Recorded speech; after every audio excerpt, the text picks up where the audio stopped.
મણિપુરમાં ફરી સ્થિતિ વણસી.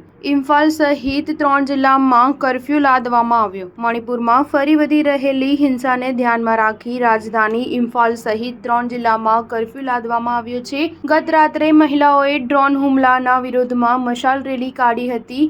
બીજી તરફ સોમવારે દેખાવકારોએ રાજભવન પર પથ્થરમારો કર્યો હતો. વણસી રહેલી કાયદો વ્યવસ્થા અને હુમલાને ધ્યાનમાં રાખી તંત્રએ આ નિર્ણય લીધો છે. ઇમ્ફાલ પૂર્વ, ઇમ્ફાલ પશ્ચિમ અને થૌબલમાં કર્ફ્યુ લાદવામાં આવ્યો છે. પ્રાપ્ત માહિતી પ્રમાણે આ જિલ્લામાં અનિશ્ચિત સમય સુધી કર્ફ્યુ લાદવામાં આવ્યો છે અને લોકોને ઘરની અંદર જ રહેવાની સલાહ આપવામાં આવી છે.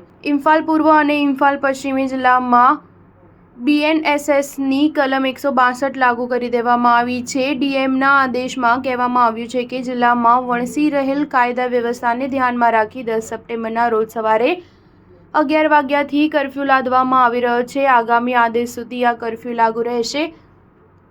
વીજળી, કોર્ટ, હેલ્થ સાથે મીડિયાને આવશ્યક સેવાઓને કર્ફ્યુમાંથી છૂટ આપવામાં આવી છે. અહેવાલોમાં કહેવામાં આવ્યું છે કે ડીજીપી અને સુરક્ષા સલાહકારને હટાવવા માટે વિદ્યાર્થીઓ મોટા પાયે પ્રદર્શન કરવાના છે. આવી સ્થિતિમાં 3 જિલ્લામાં પ્રતિબંધો લાગુ કરવામાં આવ્યા છે. શાળા કોલેજોના સેંકડો વિદ્યાર્થીઓ આખી રાત ખ્વારીમાબાદ માર્કેટમાં રોકાયા હતા. મહિલાઓએ તેમને કેમ્પ લગાવવા માટે જગ્યા આપી. સોમવારે હજારો વિદ્યાર્થીઓએ મણિપુર સચિવાલય અને રાજભવન બહાર પ્રદર્શન કર્યું હતું. હિંસાની તાજેતરની ઘટનાઓમાં ઓછામાં ઓછા 8 લોકોના મોત થયા છે અને 12થી વધુ લોકો ઘાયલ થયા છે. વિદ્યાર્થીઓએ મુખ્યમંત્રી અને રાજ્યપાલ સાથે પણ મુલાકાત કરી હતી. વિદ્યાર્થીના પ્રતિનિધિએ જણાવ્યું કે અમે સરકાર સામે 6 માંગ મૂકી છે. તેમાં ડીજીપી અને સુરક્ષા સલાહકારને હટાવવાની માંગ પણ શામેલ છે. બીજી તરફ વિદ્યાર્થીઓએ યુનિફાઈડની કમાન્ડ પણ રાજ્ય સરકારે સોંપવાની વાત કહી હતી.